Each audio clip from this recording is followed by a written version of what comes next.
Hello everyone and welcome back to the channel. HD60S here, and in today's video, console gamers, this video is for you as I'm going to take you through the setup process for the Elgato HD60 or the Elgato HD60S.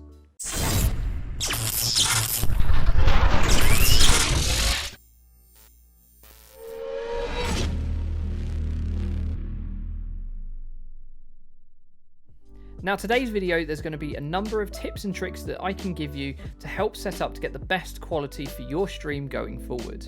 So make sure to watch this video through all the way. If this tutorial has helped you set up your Elgato or your capture card, or even if you just learned a little trick here and there that you didn't know before, don't forget to leave the video a like rating as it does help with the algorithm getting us noticed on YouTube. And if this video is the first video that you've ever seen, then don't forget to hit that big red subscribe button and make sure to ding that bell for all the notifications for when we post content. There's more content and more tutorials coming soon. Don't forget you can also catch me live every Thursday, Friday and Saturday on twitch.tv/AJ60. Link is down in the description below. If you're looking to network with other streamers and creators, then also don't forget to join the Discord. The link for that is also down in the description below. Before we get into the content, I just want to say a big thank you to today's sponsor, Yu-Gi-Oh! 94 Shop. Yu-Gi-Oh! 94 Shop is the place to go, where they specialise in OCG Japanese and Korean Yu-Gi-Oh! And Pokemon cards. They have a large range of sealed booster packs, as well as a fantastic range of singular cards, from everything from your Legend of Blue Eyes White Dragon all the way to Legendary Heartbeat. They also have an array of Marvel and Star Wars based merchandise coming to the store soon, so make sure you're subscribed to their newsletter as well to get notifications on that. Now, the first tip I'm going to give you guys is not necessarily about how to install, but more about before you buy. Since the beginning of the pandemic, the Elgato capture cards have become well sought after as they're the go-to brand in terms of capture cards. There are some alternatives out on the market, but another video on that a little bit later. So what I would suggest you do is do your research, and my number one tip, don't always buy brand new. Shop around, have a look, do some research. It could well be that there's somebody in your local area on something like Facebook Marketplace, Gumtree, CEX that might be doing an Elgato capture card a little bit cheaper than what you would do for buying one brand new. As long as you ask all the appropriate questions, make sure you know what cables they're coming with, and make sure that you know that it's working and you've got maybe even a little bit of proof that it's working before you buy, this might actually be able to help you save some money, especially if you're new to streaming and you're on a bit of a budget. This then ties into tip number 2 quite nicely. Check your specs. No, I don't mean spectacles, I mean the specifications of the machine you're going to be using. Now, Elgato doesn't have a particularly high demand in terms of hardware specifications for you to be able to run the capture card. However, what I would say is always double check your specification that 1, you're going to be able to run the capture card, and 2, you're going to be able to run Streamlabs or Streamlabs OBS smoothly so you don't have any hardware issues for your stream. You can view the specifications for Elgato's capture card online via their website in their support section. Most standard laptops are going to be able to run or support the Elgato HD60 or the HD60S, whichever one it is that you buy. But, like I say, it's always better to be safe than sorry. So now to the important bit. It's time to check that we have everything we need to be able to run the Elgato. So, what is it we need? Well, quite simple. We need the Elgato capture card itself, we need 2 HDMI cables, 1 USB cable that comes with the device, and that's it.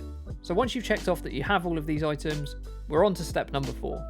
Now, before you go ahead and plug your Elgato capture card in, because I know how excited you're going to be, first of all, we need to download the Elgato HD capture software. It's also recommended that you install this software before plugging any hardware in, so let's make sure we do this step first. So the first thing we're going to do is we're going to head over to Elgato's website, and we're going to go over to the download section in the top right hand corner of the screen. From here, we're going to scroll down and we're going to select our product.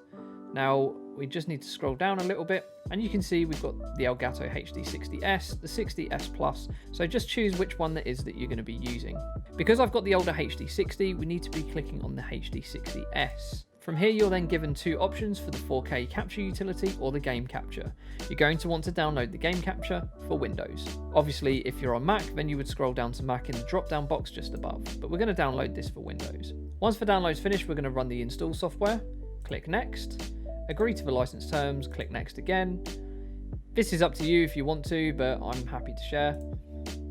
Also, make sure to install the Elgato sound capture, hit Next. Choose where you'd like to have it installed. You can change this if you want to, but I'm just going to have it installed in my program files on my usual drive. Click Next and hit Install. Now, another quick tip for anyone that's planning to use this capture card on PlayStation. Prior to plugging in your PlayStation into your capture card, plug your PlayStation regularly into your TV and make sure to go into the settings. So you're going to want to go over into your settings, scroll all the way down to your system, and where it says enable HDCP, you're going to want to make sure that this is switched off. So make sure that that box is completely clear before plugging in your Elgato. So we've made sure we've got all the hardware. We've made sure that we've downloaded and installed the Elgato software from Elgato's website. And PlayStation 4 players, we've made sure that we've got our HDCP switched off. So now here comes the next bit, is plugging it all in. So use the USB cable provided to plug that into your laptop or your desktop PC and plug into the USB port on the Elgato capture card. Now the HDMI cable that's coming out of the back of your PlayStation or your Xbox will need to go into the input part of the Elgato. On the other side, use the second HDMI cable to go from the output into the back of the TV or the monitor that you wish to display your game on. Now that you've got it all plugged in, let's get this set up in OBS or Streamlabs OBS. For the purpose of this video, I'm going to be using OBS, however, the process in Streamlabs OBS is exactly the same. Once you've created your new scene, we're then going to have to add this to our sources. So come to the little plus button underneath sources and click add, and you're going to want to add a video capture device. Now, as you can see, I've already got my PS4 listed here, so I'm going to go to add existing and add PS4. You would go to create new and rename the device whatever it is that you'd like to call it, and then click OK. So when you add a new device, you'll have this extra tab pop open. Under the device that you need to be able to capture, you want it as the Elgato Capture HD.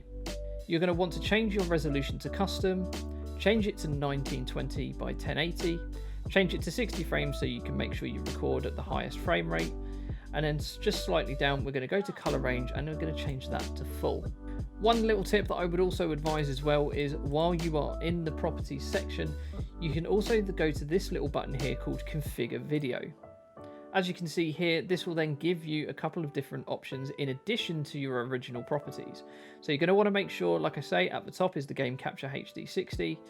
Your input device, that can be either your PlayStation 4, your PlayStation 3, your Xbox One, Xbox 360, etc.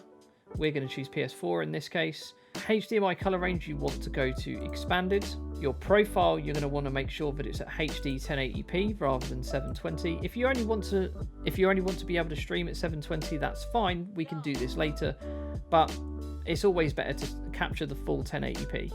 Also, make sure to tick the box to allow for 60 frames per second. Make sure that the convert standard definition input to 640 by 480 is switched off, otherwise this is going to condense your stream down to 640 by 480 and you're not going to be able to stream it any higher. One other little tip that I would give is down here in the audio section, you can choose how loud the audio section is that you capture through the Elgato capture card.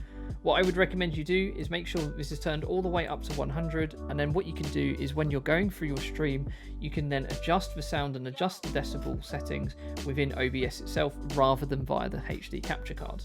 So there we have it guys, a quick and easy way to set up your Elgato HD60 or HD60S to take your console streaming experience to the next level.